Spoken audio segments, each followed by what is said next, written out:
The orbital conference center glittered like a jewel above New Sirius Prime, its transparent dome revealing the swirling nebula beyond. Delegates from 100 species floated through the zero-G reception hall, their flowing bio-silk robes drifting around them like living things. Translator drones buzzed between clusters of aliens, converting clicks, whistles, and telepathic pulses into standard galactic. Captain Elias Vance adjusted his black dress uniform as the human delegation entered. His polished boots clicked against the artificial gravity floor, the sound swallowed by the chamber's vastness. Around him, three-eyed Zephyrians recoiled slightly at the sight of human military dress, all sharp angles and unforgiving black fabric amidst their pastel silks. "Remember," murmured Lieutenant Maracole at his elbow, "they think we're here to beg." A Zephyrian in Guildmaster's robes slithered forward on multiple jointed limbs. Executor Vrix's chitinous faceplates shifted into what humans had learned was a smile. "Captain Vance. How unexpected to see humanity sending military representatives to an insurance summit." Vance returned the smile without warmth. "Executor." Across the chamber, Ambassador Krell of the Vorak Syndicate watched with predator's eyes. His scaled fingers tightened around a drink bulb as he whispered to an aide. The Vorak had been pushing for this meeting for months. Vrix gestured toward the central dais where holographic actuarial tables spun slowly. "Come, the consortium is about to vote." The chamber lights dimmed as 1,000 alien delegates took their seats. Vance remained standing, arms crossed, as the holograms resolved into Galactic Underwriters Consortium sigils. After extensive risk assessment, announced a floating Octarian moderator, "The Guild proposes Resolution Phoebe." A new hologram appeared, a human silhouette circled in red, labeled in flashing glyphs. Maracole inhaled sharply beside Vance. "Effective immediately," the Octarian continued. "Humanity is classified as an act of God under interstellar insurance statutes." The chamber erupted in chatter. Vance felt dozens of alien eyes turned toward him. Some pitying, most amused. A bulbous Cerelian delegate actually chuckled, its gelatinous body quivering. Executive Vrix raised a clawed hand for silence. "This is not punitive, Captain, merely practical. Human risk profiles show unprecedented volatility." He tapped a console, summoning data streams. "Your species engages in high-risk behaviors, FTL jumps without safety buffers, unshielded planetary entry combat boarding actions as standard procedure." Mara was already pulling up legal references on her datapad. "That is not—" "Let me guess," Vance interrupted, voice cutting through the murmurs. "This means no human ship, colony, or merchant venture can get insured anymore." Vrix's mandibles twitched. "Not entirely accurate. Coverage remains available at 900% premium increases." A Vorak laugh echoed from the shadows. Ambassador Krell stood, his armored tail scraping the floor. "The galaxy has grown tired of cleaning up human messes. Accept your place." Vance studied the hologram of Earth floating above the dais, now tagged with warning sigils. He remembered the briefing from Earth Command, the whispers of Vorak raiders targeting uninsured human shipping lanes. "You misunderstand," Vance said softly. The room quieted. "We didn't come here to argue your classification." He tapped his collar comm. "Patch me through to the Defiance." A tactical officer's voice crackled in his earpiece. "Ready, sir." Vance turned to face the assembled aliens. "Humanity has a counter-proposal." The main view screen flickered, shifting to show the USN Defiance hanging in high orbit, its railgun batteries humming with charge. "Let's discuss what uninsured humans do when provoked." The chamber's emergency force field snapped on as 3 Vorak battleships decloaked outside the dome. Executor Vrix's chitin turned pale. "You brought a warship to an insurance summit?" Vance smiled. "We prefer to negotiate from a position of strength." Alarms wailed as the first Vorak plasma cannons powered up. Maracole sighed and drew her sidearm. "Told you they'd make us demonstrate." Vance watched the tactical display on his wristpad, the Defiance's targeting solutions locking on. "Gentle beings," he announced to the panicking delegates. "Welcome to our risk assessment." The first railgun round shattered the silence of space, just as the Vorak opened fire. The door hissed shut behind Captain Elias Vance as he entered the war room of the USN Defiance. The dim lighting revealed Lieutenant Mara Cole already waiting, her fingers dancing across a holographic display of legal text that made his head hurt just looking at it. Commander Rook stood by the viewport, his massive frame silhouetted against the swirling blues of a nearby nebula. "Break it down for me, Mara," Vance said, dropping into the chair at the head of the table. The leather creaked under his weight. Cole didn't look up from her screen. "It is worse than we thought. The Act of God classification isn't just a slap on the wrist. It is a full exclusion." Rook turned, his scarred face tightening. Meaning no human ship, colony, or outpost can secure coverage for anything under galactic consortium policies. Trade routes, denied. Colony infrastructure, denied. Emergency medical evacuations, denied. She flicked a clause onto the main display, red text pulsing like a warning beacon. "They've buried us under subsection FAB, uninsurable due to excessive risk profile." Vance leaned forward, elbows on the table. "Excessive how?" Cole tapped another file. A playback of Executive Ricks's smug voice filled the room. "Human volatility exceeds actuarial tolerance. Your species demonstrates unpredictable aggression, disregard for standardized safety protocols, and, most critically, a refusal to accept reasonable loss thresholds." Rook snorted. "Reasonable loss thresholds. They mean rolling over when pirates hit a convoy." "Exactly." Cole swiped to another document. "And it is not just the military. Civilian transports are getting blacklisted too. The Starfarers Guild just rejected all human crew applications. No insurance, no contracts." Vance exhaled through his nose. Outside the viewport, a Zephyrian luxury yacht glided past, its golden hull shimmering. The kind of ship that never worried about coverage. "What is the play?" Cole hesitated. "Legally, we could challenge it in the galactic courts, but that'd take years," Rook finished.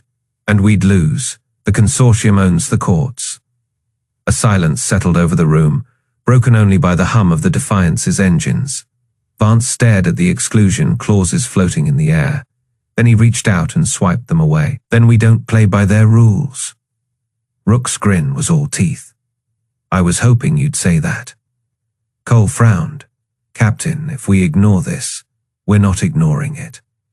Vance stood, the overhead lights casting sharp shadows across his face. "We're redefining it, Mara. Dig up every precedent of species-based exclusion being overturned. Rook, get me a tactical analysis of Vorak radar patterns near the border." Cole blinked. "The Vorak? What do pirates have to do with insurance?" Vance tapped the table where the consortium's logo had been. "They think we're too risky. Fine, we'll show them what real risk looks like." Rook was already pulling up star charts. The Atlantica's on patrol near the Vorak transit lanes. The comms crackled. "Captain, urgent message from Fleet Command." Ensign Lee's voice was tight. "The Starhawk just sent a distress call. Vorak raiders hit their convoy near the Kelmar Drift." Cole paled. "The Starhawk's a civilian freighter. They're unarmed." Vance was already moving toward the door. "And uninsured." He jabbed the comm panel. "Lie, plot an intercept course, maximum burn." Rook fell in beside him. "The consortium won't cover rescue ops either, you know." Vance didn't slow down. "Good, that means no one's expecting us to come." The Defiance's engines roared to life as the crew scrambled to battle stations. Somewhere in the void, a human ship was under attack. And for the first time in galactic history, that meant no one was coming to help, except the humans. The bridge of the USN Atlantica hummed with quiet efficiency, the kind of tense silence that came before a storm. Commander Rook stood at the tactical display, his fingers tracing the faint energy signatures flickering at the edge of sensor range. The Vorak border loomed ahead, a stretch of space marked by derelict stations and the occasional wreckage of ships that had strayed too close. "Contacts," Ensign Li Chen announced, her voice steady despite the sudden spike in the console's threat indicators. "Multiple warp signatures, Vorak Raider configuration."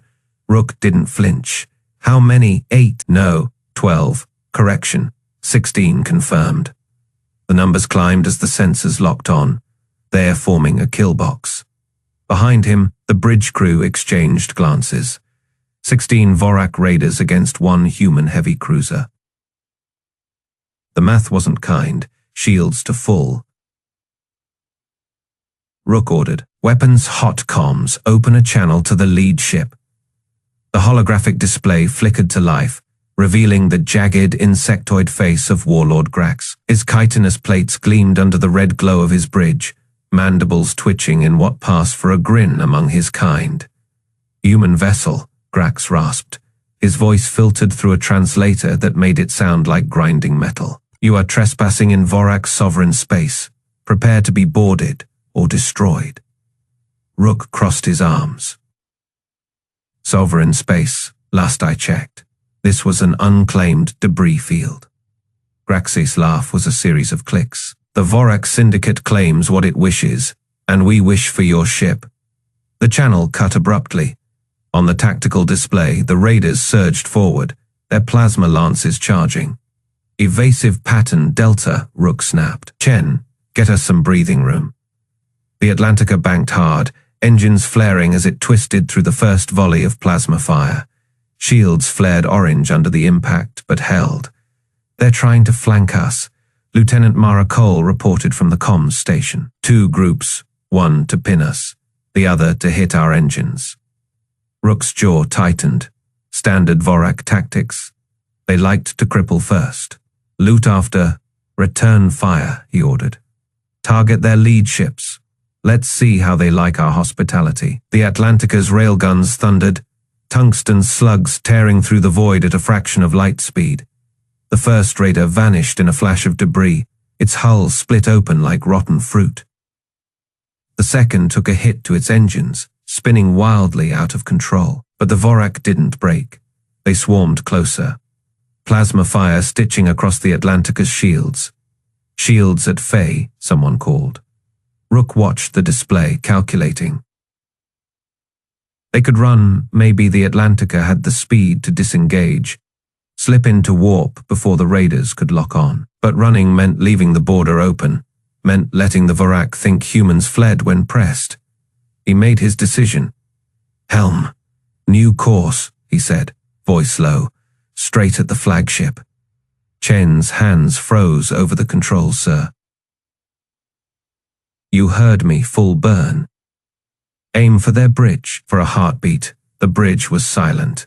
Then Chen grinned. "Aye, Commander." The Atlantica's engines roared, the ship lurching forward like a beast unleashed. The Vorak raiders scattered, unprepared for the sudden charge. Grax's flagship loomed ahead, its spiked hull growing larger by the second. "Brace for impact!" Rook shouted.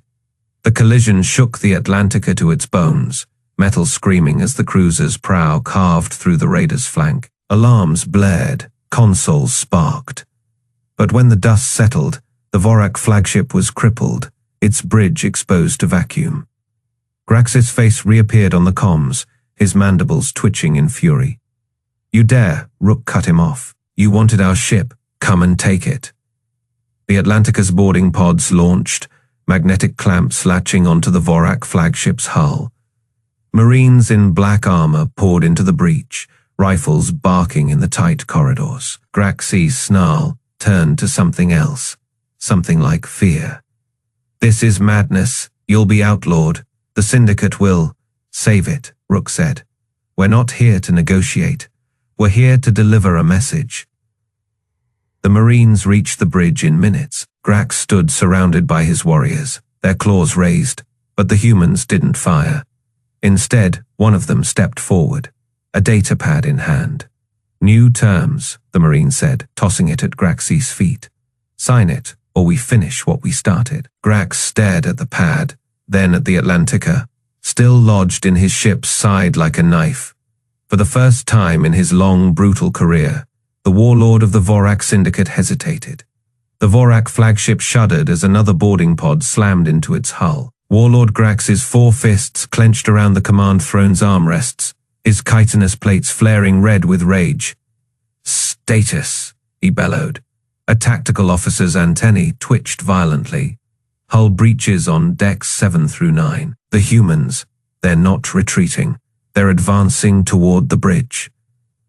Grax's mandibles clicked in disbelief. Impossible. Their ship is crippled. Their insurance was revoked. They should be begging for mercy. On the main view screen, the USN Atlantica burned through the debris field, its prow mangled from the ramming maneuver, but its engines still flaring blue. Secondary explosions rippled along its flanks, yet its weapons, batteries continued firing. A new voice crackled through the comms. "Warlord Grax, this is Captain Elias Vance of the United Earth Stellar Navy." The human's tone was calm, almost conversational. "I believe we have some contractual matters to discuss." Grax snarled. "You dare speak of contracts? Your species is uninsurable. You have no legal standing in this sector." "Funny you mention that." Vance's voice hardened, "because according to your guild's bylaws, uninsured vessels are considered hostile combatants, which means we're not bound by the Convention of Sirius." The bridge lights flickered as a distant explosion rocked the ship. Grax's officers scrambled at their stations, their carapaces darkening with fear. Then the blast doors exploded inward. Smoke billowed into the command center as armored figures emerged, human marines in black combat exosuits, their visors glowing like predators' eyes. They moved with terrifying precision, weapons trained on every Vorak present. One marine stepped forward, her rifle barrel cold against Grax's thorax. "Don't move," Lieutenant Maracol said, "or I'll redefine Act of God for you." Vance's hologram flickered to life beside them, hands clasped behind his back. "Now, let's talk premiums." He nodded to Cole, who slapped a datapad onto Grax's console. The warlord's compound eyes scanned the document, then widened. "This is a surrender treaty." "No," Vance corrected. "It is an amendment." He leaned in. "You see, we don't need your insurance. We need you to understand something." Outside the viewport, the rest of the human fleet emerged from warp. Not the scattered, desperate ships the Vorak expected, but a full battle group, their railguns charging. Cole tapped the datapad. "Sign it, or we demonstrate why our risk assessment is underestimated." Grax's mandibles trembled. For the first time in his century of conquest, the warlord of the Vorak Syndicate felt true fear. His claw hovered over the pad. The humans waited. The choice was clear. The air in the Galactic Insurance Guild's central chamber smelled of ozone and fear. Executive Rix's frilled neck trembled as he stared at the shattered data crystals scattered across the actuarial table. His 4 hands moved in frantic patterns, recalculating risk models that kept flashing crimson warnings. "They can't have done this," hissed one of his superior actuaries, her bioluminescent stripes pulsing orange with distress. "The Vorak Syndicate hasn't surrendered to anyone in 3 centuries. Captain Elias Vance's boots echoed on the polished floor as he entered. The human's black dress uniform stood out like a wound against the guild's pastel decor. He carried no weapons. He didn't need to. "Executor." Vance dropped a data slate onto the table.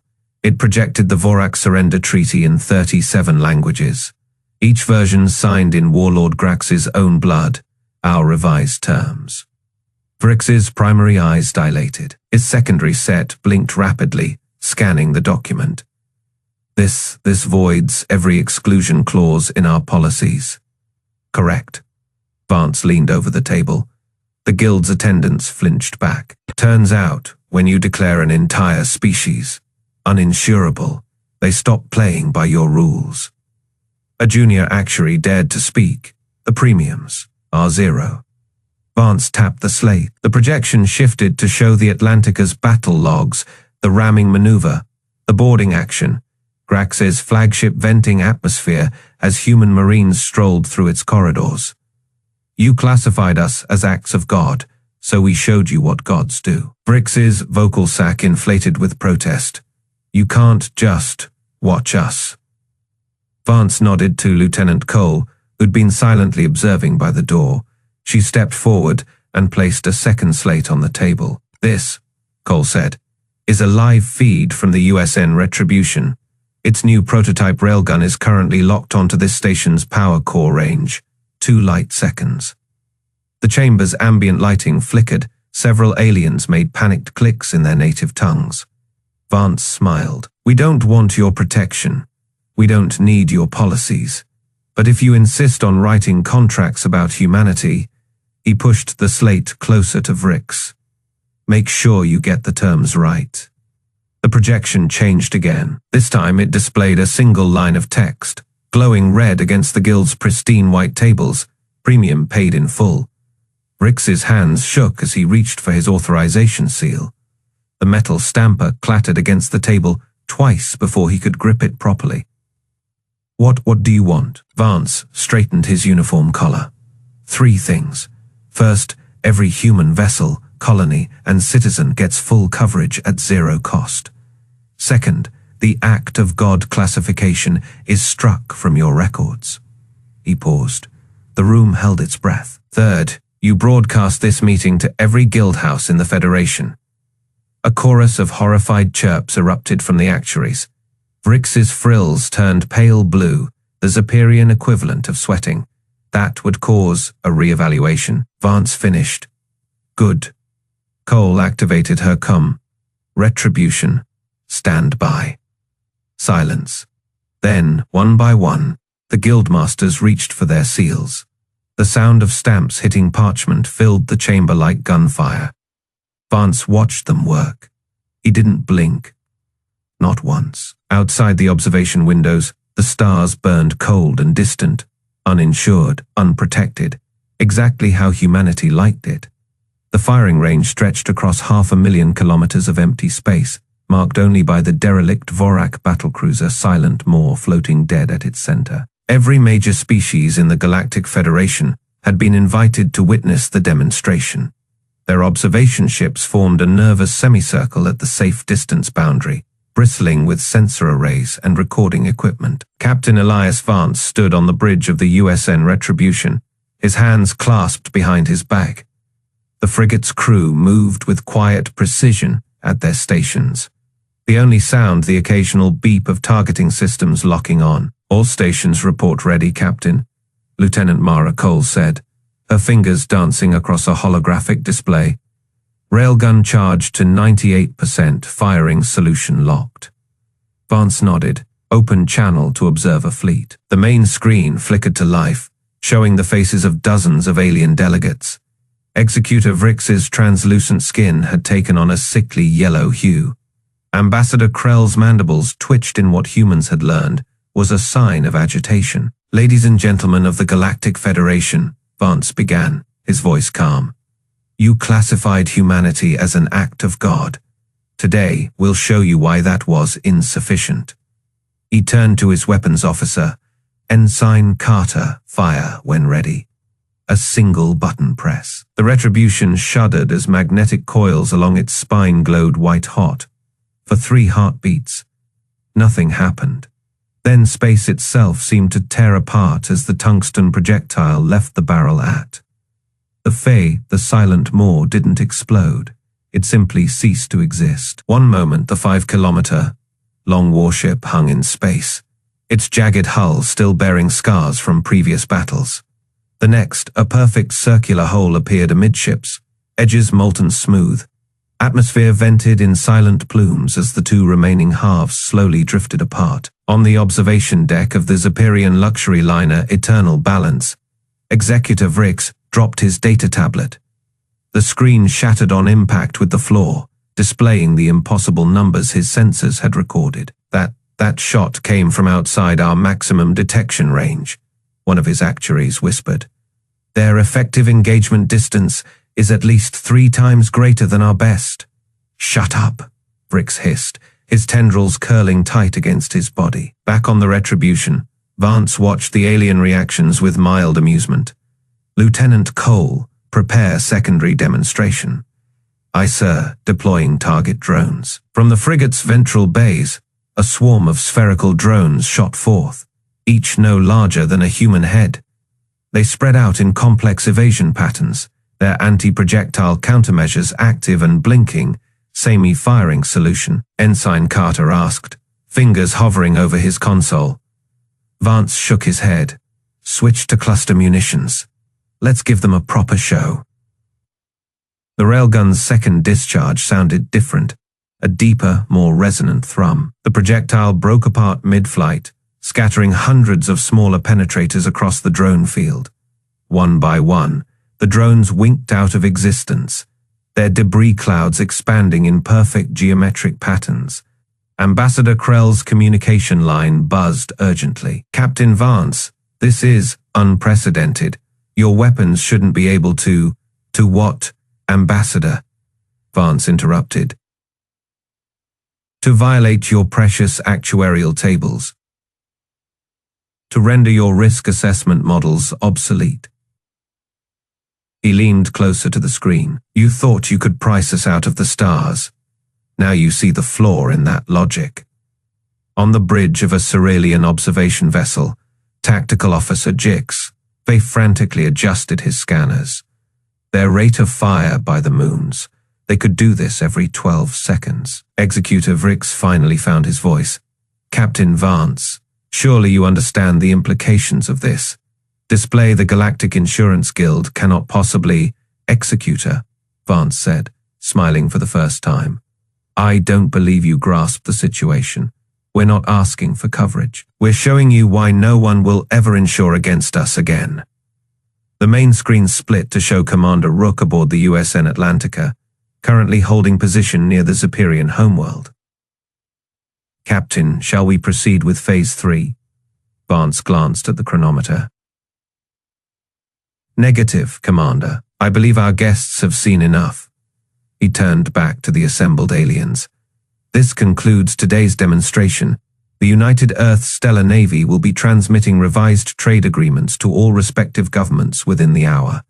You'll find our terms straightforward. As the observation ships began warping away in hurried jumps, Lieutenant Cole let out a low whistle. Think they got the message, sir? Vance watched the last of the Silent Moore's debris drift into the void. Oh, they got it. They just don't like what it says. He tapped a command into his chair console. Helm, set course for New Sirius Prime. We have an insurance policy to cancel. The Galactic Senate chamber had never been so quiet. The curved walls, usually alive with the murmurs of 100 species, stood frozen. Ambassador Krell's frills twitched as he adjusted his translator collar for the third time. Executive Rix's normally vibrant purple skin had faded to a sickly grey. Captain Elias Vance strode down the central aisle, his boots echoing like artillery reports. He carried no datapad, no treaty, just the weight of what had been done. The human fleet's demonstration hung over the chamber like a sword. Esteemed delegates, Vance began, his voice cutting through the silence. I believe we have new terms to discuss. A holographic projection flickered to life above the Senate floor. The footage showed the USN Retribution's railgun strike, the way the derelict battlecruiser had vaporized before the light of the shot had even reached the cameras. Executive Rix's tendrils coiled tight. This is not negotiation. This is extortion. Vance smiled. No, extortion implies you have something we want. He tapped a command into his wrist unit. The projection changed, showing the Vorak surrender treaty, the wreckage of their raider fleet, and finally, the Insurance Guild's own risk assessment models. You classified us as acts of God. But gods don't ask for coverage, Ambassador Krell hissed. What do you propose? The chamber screens flickered again. A single line of text burned against the dark. Classification update. Humanity, force majeure. A murmur rippled through the aliens. Force majeure, unstoppable, uninsurable, uncontrollable. Vance let the silence stretch. Then he leaned into the mic. Effective immediately. All human vessels will operate under sovereign risk protocols. No premiums, no exclusions, no limitations. He turned to Vrix. Your guild's policies are hereby void. The Zephyrian's fronds trembled. You can't just... We already did. Vance nodded to the back of the chamber. The doors slid open, revealing Commander Rook and Lieutenant Cole, flanked by a squad of armored marines. They carried a sealed crate. Rook dropped it onto the Senate floor with a thud that made half the delegates flinch. Compliments of Earth Command, he said. Our revised policy documents. Krell edged forward, prying the lid open. His frills went rigid. Inside lay a single, unmarked warhead, the same model that had obliterated the Vorak flagship. Cole smirked. Signatures optional, the Senate erupted. Shouts in a dozen languages filled the air. A Cerelion delegate's orbs flashed panic. Yellow, a Vespidian actuarian fainted. Vance waited. When the chaos peaked, he raised a hand. The room fell silent again. Let me be clear, he said. Humanity doesn't need your insurance. We don't need your permission. He tapped the crate. What we need is for you to understand. When we move, the galaxy adjusts. Executive Rick slumped in his seat. The numbers had finally caught up to him. All the risk models, the probability matrices. They meant nothing now. Ambassador Krell straightened his robes, trying to salvage some dignity. And if we refuse, Vance didn't blink, then we'll see how well your policies hold up. The vote was unanimous. As the Senate seals flashed across the chamber's displays, Vance turned to leave. At the doors, he paused, looked back. Oh, he said, as if remembering an afterthought. Next time you write a policy. His grin was all teeth. Remember who writes the rules now. The doors hissed shut behind him. Outside, the USN Defiance waited, its guns cold and ready. Across the galaxy, 100 human ships powered their drives. Somewhere, an actuarial database updated in real time. Humanity, risk profile, terminal,